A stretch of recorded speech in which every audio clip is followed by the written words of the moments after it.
નમસ્કાર, આપ જોઈ રહ્યા છો યુટીસી ન્યૂઝ।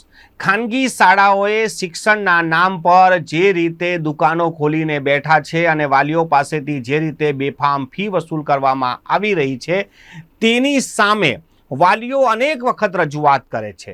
અનેક એવી શાળાઓ છે જે આ રીતે કામ કરી રહી છે, એફઆરસીના નિયમ પ્રમાણે નહીં પરંતુ પોતાના નિયમો બનાવીને વાલીઓ પાસેથી ફી લઈ રહ્યા છે। એફઆરસીનો નિયમ જ્યારે તેમને બતાવવામાં આવે છે ત્યારે તેમનું કહેવું છે કે હજી નિર્ણય નથી આવ્યો, તો નિર્ણય નથી આવ્યો તો તેના પહેલાં તમે ફી વધારે કેમ લઈ રહ્યા છો? આ સવાલ વાલીઓ સતત પૂછતા રહ્યા છે। એક બે વાલી જાય તો શાળા સંચાલકો તેમને બીવડાવી દે, દબાવી દે, તેમના બાળકોનું ભવિષ્ય ખરાબ કરી નાખશે એવું બ્લેકમેલિંગ કરી નાખે। પરંતુ આજે પોદ્દાર સ્કૂલ જે સમા કેનાલ પાસે આવેલી છે ત્યાંના મોટી સંખ્યામાં વાલીઓ શાળાએ પહોંચ્યા અને આ વાલીઓની સાથે સ્થાનીય કાઉન્સિલરો પણ પહોંચ્યા। અમી રાવત, પુષ્પા વાઘેલા અને હરીશ પટેલ ત્યાંના સ્થાનીય કાઉન્સિલરો છે અને તેઓ પણ આ સ્કૂલ ખાતે પહોંચ્યા અને આ સ્કૂલમાં જે શાળા સંચાલકો દ્વારા જે વધુ ફી લઈ લેવામાં આવી છે એ ફી વધુ પાછી રિફંડ કરવાની માંગ કરવામાં આવી હતી। શાળા સંચાલકોનું કહેવું છે કે જ્યારે એફઆરસીની ફી નક્કી થશે ત્યારે અમે કોઈ પગલાં ભરીશું, પરંતુ જે રજૂઆત કરવા માટે વાલીઓ ગયા હતા તેમનું કહેવું હતું કે એફઆરસીમાં હજી સુધી નક્કી જ નથી તો અમે વધારાની ફીસ કેમ લીધી છે। આ માત્ર એક શાળાનો વિષય નથી। વડોદરા શહેરમાં ખાનગી શાળાઓમાં મોટા ભાગની શાળાઓ હાલ બ્લેકમેલિંગનો કામ શરૂ કર્યો છે। શાળા સંચાલકો જે રીતે વાલીઓને બીવડાવી દે છે કે અમે તમારા બાળકનું ભવિષ્ય ખરાબ કરી નાખીશું, તમારા બાળકનું રિઝલ્ટ બગાડી નાખીશું, ને આ જ ભયના કારણે વાલીઓ બી જાય છે।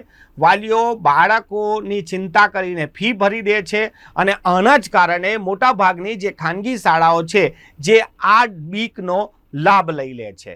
વડોદરા શહેરમાં જેટલી પણ ખાનગી શાળાઓ છે તે કોઈ પણ નિયમ પર ચાલતી નથી, કંઈક ને કંઈક ભૂલચૂક તો હોય જ છે। મોટાભાગની શાળાઓ તો જે રીતે ફી વધારો કરીને બ્લેકમેલ પણ કરે છે અને તેમને તો લાગે છે કે સત્તાની ચાવી જ તેમના હાથમાં છે। નેતાઓ અને સ્થાનીય પોલીસ પણ તેમની પાસે છે, તેથી તે લોકોમાં એક ભય નીકળી ગયો છે। જ્યારે આવી કોઈ ઉગ્ર આંદોલન થાય ત્યારે આડકતરી રીતે એ વાલીને દબાવવામાં આવે છે કે તમે જો મીડિયા સામે જશો કે ફરિયાદ કરશો તો તમારા બાળકનું શિક્ષણ બગડશે।